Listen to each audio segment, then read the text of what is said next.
നമസ്കാരം. ഇറാനുമായുള്ള US president Donald ട്രംപിന്റെ സമാധാന കരാർ യാഥാർത്ഥ്യമാകുന്നതിന് മുൻപ് ഇറാന്റെ സൈനിക ശേഷി തകർക്കാൻ ലക്ഷ്യമിട്ട് ഇസ്രായേൽ പ്രധാനമന്ത്രി ബെഞ്ചമിൻ നെതന്യാഹു ടെലവീവിലെ അതീവ സുരക്ഷയുള്ള ഭൂഗർഭ ബങ്കറിൽ കമാൻഡർമാരുമായി നടത്തിയ കൂടിക്കാഴ്ചയിൽ ഇറാന്റെ ആയുധ നിർമ്മാണ കേന്ദ്രങ്ങൾ 48 മണിക്കൂറിനുള്ളിൽ നാമാവശേഷമാക്കാൻ നെതന്യാഹു അന്ത്യശാസനം നൽകി.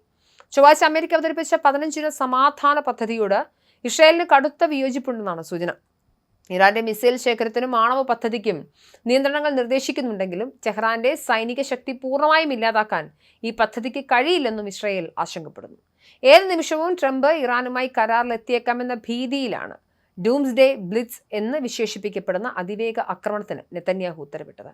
ഇസ്രായേലിന്റെ പ്രധാന ലക്ഷ്യങ്ങളിലൊന്ന് ഇറാന്റെ ബാലിസ്റ്റിക് മിസൈൽ ശേഖരം പൂർണ്ണമായും ഇല്ലാതാക്കുക, ആണവ വാഹക ശേഷിയുള്ള മിസൈലുകൾ വികസിപ്പിക്കുന്നത് തടയുക, ഇറാനിലെ ഇസ്ലാമിക ഭരണകൂടത്തെ താഴെ ഇറക്കാൻ ജനങ്ങളെ പ്രേരിപ്പിക്കുന്ന സാഹചര്യം ഒരുക്കുക എന്നിവയാണ്. ഈ 3 ലക്ഷ്യങ്ങൾ കൈവരിക്കാതെ യുദ്ധം അവസാനിപ്പിക്കാനാവില്ല എന്ന് നെതന്യാഹുവിന്റെ പാർട്ടി അംഗം ബോവാസ് ബിസ്മുത്തും വ്യക്തമാക്കി. അതേസമയം ഇറാനിലെ ഭരണമാറ്റം എന്ന ലക്ഷ്യത്തിൽ നിന്നും ട്രംപ് ഭരണകൂടം പതുക്കെ പിന്മാറുന്നതായാണ് സൂചന. നയതന്ത്ര നീക്കങ്ങളിൽ പരാജയപ്പെട്ടാൽ ഇറാനിൽ നേരിട്ടുള്ള അധിനിവേശത്തിന് ട്രംപ് തയ്യാറെടുത്തേക്കും.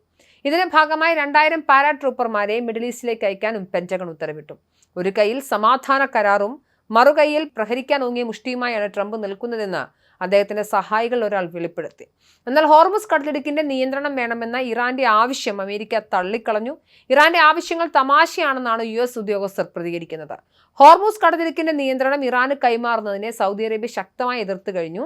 ഇറാന്റെ ഊർജ്ജ കേന്ദ്രങ്ങൾ പിടിച്ചെടുക്കാൻ സൈന്യത്തെ ഉപയോഗിക്കണമെന്ന് സൗദി കിരീടാവകാശി മുഹമ്മദ് ബിൻ സൽമാൻ ട്രംപിനോട് ആവശ്യപ്പെട്ടതായും റിപ്പോർട്ടുകളുണ്ട്. ട്രംപിന്റെ ദൂതന്മാരായ ജാരദ് കുഷ്നർ, സ്റ്റീവ് വിറ്റ്കോഫ് എന്നിവരെ ഇറാൻ അവിശ്വാസത്തോടെയാണ് കാണുന്നത്.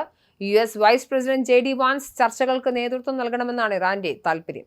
മേഖലയിൽ സംഘർഷം പുകയുന്നതിനിടെ ഇസ്രായേൽ നൽകിയ 48 മണിക്കൂർ സമയപരിധി ലോകത്തെ ആകെ ആശങ്കയിലാഴ്ത്തിയിരിക്കുകയാണ്. എന്തായാലും അമേരിക്കയും ഇസ്രായേലും സംഘടിതമായി ഫെബ്രുവരി 28 മുതൽ ഇറാനുമേൽ ആരംഭിച്ച യുദ്ധം അത് സമവായ ചർച്ചകളിലേക്ക് എത്തുന്ന കാഴ്ചകളാണ് നമ്മൾ കാണുന്നത്. 15 സമാധാന ഉടമ്പടികൾ ട്രംപ് കഴിഞ്ഞ ദിവസം പ്രഖ്യാപിച്ചിരുന്നു. ഇത് ഇറാൻ അംഗീകരിച്ചാൽ 15 നിർദ്ദേശങ്ങൾ അംഗീകരിച്ചു കഴിഞ്ഞാൽ യുദ്ധം നിർത്താം എന്നുള്ളതായിരുന്നു പ്രധാനമായും അമേരിക്ക മുന്നോട്ട് വെച്ചതിൽ.